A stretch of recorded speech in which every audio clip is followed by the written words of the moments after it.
একটু জানতে চাই, সীমান্ত দিয়ে ফয়সাল ও আলমগীরের পালানোর বিষয়ে ঠিক কী তথ্য পেয়েছেন আপনি, এবং যে দুজন মানব পাচারকারী আটক হয়েছে তাদের সংশ্লিষ্টতার বিষয়ে কিছু জানতে পেরেছেন কিনা?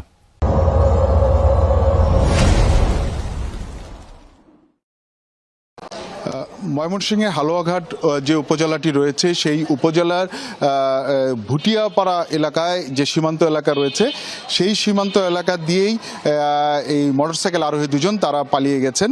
তো বিশ্বস্ত সূত্রে আমি যেটি জানতে পেরেছি, তারা শুক্রবার দিন ঘটনার পরপর প্রথমে মিরপুর থেকে আশুলিয়া হয়ে গাজীপুর হয়ে ময়মনসিংহে একটি প্রাইভেট কার যোগে আসেন।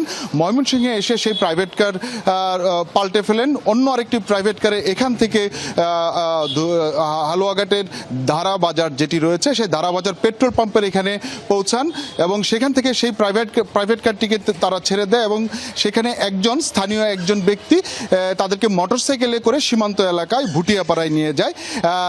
যিনি এই মোটরসাইকেল করে তাদের দুইজনকে সীমান্ত এলাকায় নিয়ে গেছেন তিনি এখনো পুলিশের হাতে ধরা পড়েননি। তবে সেই সীমান্ত এলাকায় অবস্থানকারী অন্য যে দুইজন রয়েছেন সেই দুইজনকেই পুলিশ গ্রেফতার করেছে এবং তাদের কাছ থেকে যে তথ্য তারা সংগ্রহ করার চেষ্টা করছে। তো আমি এই বিষয়ে খোঁজ খবর নিয়ে আমার বিশ্বস্ত সূত্রে যে বিষয়টি জানতে পেরেছি যে দুই মোটরসাইকেল আরোহী দুজন রয়েছেন তারা এখন কোথায় অবস্থান করছেন।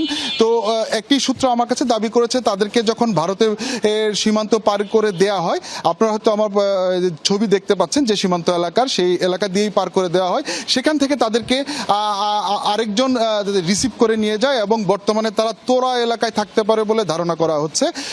তবে এই যে ময়মনসিংহের যে হালুয়াঘাট ধুবাউড়া সীমান্ত এটি দিয়ে কিন্তু এবারই যে এরকম প্রথম এই ধরনের ঘটনা তা নয়। এর আগে 5ই আগস্টের পরে এই সীমান্ত দিয়ে কিন্তু বেশ অনেকেই ভারতে পাড়ি দিয়েছেন এবং সেখানে গেছেন। তো এখানে বেশ কিছু এলাকা রয়েছে যেটি অরক্ষিত এবং ভারতের কিছু সড়ক রয়েছে যেটি বাংলাদেশের ভিতরে প্রবেশ করে আবার ভারতে প্রবেশ করে। তো এই জায়গাগুলো এখনো কিন্তু নিরাপত্তা ঝুঁকিতেই রয়ে গেছে।